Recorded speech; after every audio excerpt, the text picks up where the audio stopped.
It's Philosophy Talk. Hey, nani, nani, talking, hey, nani, nani. Come on. Othello, Shylock, Caliban. Do Shakespeare's plays reveal the prejudices of his time? Or do they reinforce those prejudices? Oh, this play does seem dope to me, Martensia. Verily, Lashania, verily. Was Shakespeare peddling in negative stereotypes, or was he challenging them? 'Tis about time Shakespeare doth scriven the play that places a brother amongst the firmament. Woo! What does it mean to be an outsider in Shakespeare's plays? Ideal white characters versus less than ideal. Our guest is David Sterling Brown, author of Shakespeare's White Others. With white otherness, it's not just a figure like Othello that has to negotiate what I call the intraracial color line. Methinks things are looking up for people of the darker hue. Damn straight! Shakespeare's Outsiders.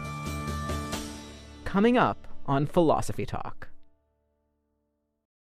Thanks so much for downloading this excerpt of Philosophy Talk. You can find the complete episode at our website, philosophytalk.org, where you can also subscribe for free. Or become a premium subscriber and question everything in our library, from Aristotle to Zhuangzi, from architecture to Zen Buddhism. Recent cuts to universities and public media mean that your support for the program is more important than ever. If you can contribute $500 or more, we'll thank you by name in the credits. And now, on with the show.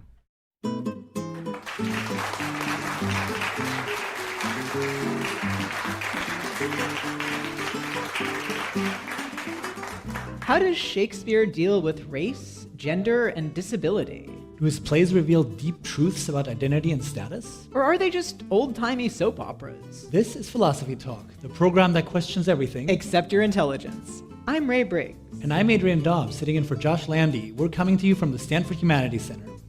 Continuing conversations that begin at Philosopher's Corner, where I teach philosophy and Adrian teaches comparative literature. Adrian's been a guest on the show many times, and I'm very grateful that today he's stepping in as co-host. My pleasure, and many thanks to the Humanities Center for sponsoring today's event. Welcome everyone to Philosophy Talk.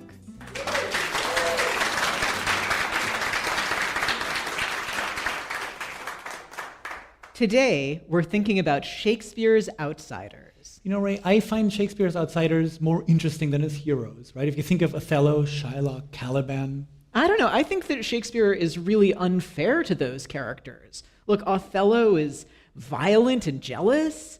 Shylock is vengeful and greedy. Caliban is primitive and mean. These guys are basically racist stereotypes. Okay, now I think you're being a little unfair to Shakespeare. Audiences have a ton of empathy for these characters. There's a reason they're iconic, right? How many people remember King Henry VI? He's pretty boring in comparison. Oh yeah, they're memorable, all right, but I wouldn't say they're exactly sympathetic. I mean, I wouldn't want to be remembered as the most bloodthirsty and evil person in my department. Okay, so full disclosure, I've been described that way, and I take offense, but look, more seriously, an interesting play requires drama. We do like our anti-heroes, and who'd want to see a play where good people do good things and then get praised for it? Look, I'm not complaining that they're insufficiently nice. I am complaining that they are stereotypes. Look, Macbeth is a horrible homicidal maniac, but it's not because he's Scottish. Yeah, he's very flawed, but he still gets to be a whole person. Well, perhaps Shylock isn't as stereotypical as you think. Has he not eyes?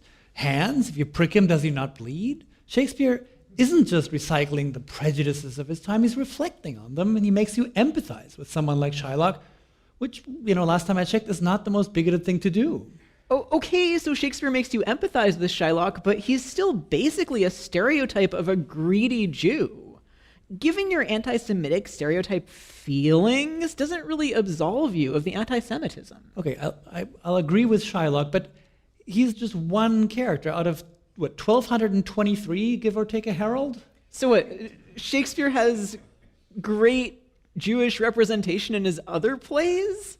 What do we have, Rosenberg and Guildenstein? Do we have two gentlemen of Brooklyn? Okay, but he's maybe not thinking about difference in exactly the same terms we are today. It's maybe not just black and white, Jewish versus Christian, male versus female. It's about all kinds of diversity. Oh, yeah, I forgot his really sensitive disability representation in Richard III.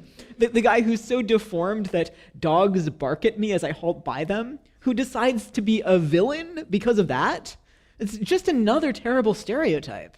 How is it any different from the comic book trope of the guy who is missing a hand and is therefore the evil one? Okay, but counterexample, Shakespeare is pretty sensitive in his treatment of mental illness. Hamlet and King Lear are tragic heroes, right? They're at the center of their own story. Shakespeare takes tons of time exploring their psychology in real depth, and he never really asks the audience to judge them. Yeah, but the audience does judge them. Hamlet's tortured inner life results in this huge body count, and Lear's madness destroys his whole family.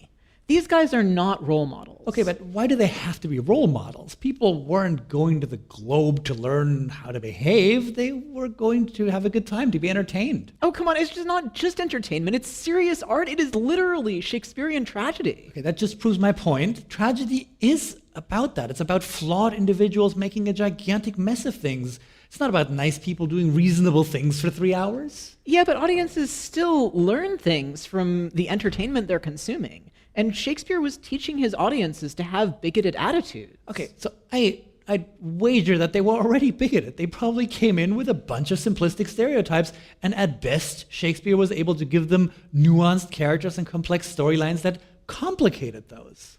I feel like nuanced and complex bigotry is still problematic. Well, maybe our guest will change your mind. It's David Sterling Brown, author of Shakespeare's White Others, and he'll be joining us shortly. But first, since we've only been talking about Shakespeare's male characters so far, how did he think about female characters?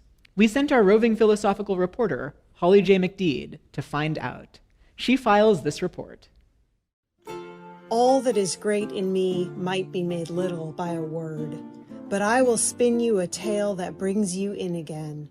For every oar. That's Nell's Ode by poet Elizabeth Sylvia from her collection None But Witches, Poems on Shakespeare's Women. It's inspired by the character Nell from Shakespeare's Comedy of Errors. I am swart as the earth's crust, soot as the banked embers. Nell, a kitchen maid, is married to one of a pair of twins separated at birth. She mistakes the twin she's not married to for her husband. He thinks he's been, trapped by witchcraft, and he and his boss, who is also a secret twin, by the way, do a 3-page takedown of Nell. Nell is never even on stage. She's fat, she's sweaty, she's smelly, she's dark. They compare her to a globe and her body parts to various countries. Sylvia's poem is a response on Nell's behalf. As if you ever could stop burying in me desires that I raise in you. In Sylvia's collection, published by 3 Mile Harbor Press, the women of Shakespeare unleash their pain, sorrow, and might. The project emerged after Sylvia made a New Year's resolution to read all of Shakespeare's plays in a year. For the record, it took 2. Just a few plays in, she was pretty disturbed. I was just so angry at what was happening to the female characters, especially in these early plays, which a lot of people don't read, they're just super violent anyway, but they're particularly violent towards women, I think. Die, die, Lavinia, and thy shame with thee. What hast thou done? Unnatural and unkind! Sylvia thinks mothers in Shakespeare have it especially bad. I'm seeing play after play after play in which if you have a kid, that kid is killed, and you spend the rest of the play basically walking back and forth at the back of the stage, hoping someone will pay attention to you as you try to express how completely destroyed you've been by this death. But you can scrutinize how Shakespeare portrays people and still appreciate his work.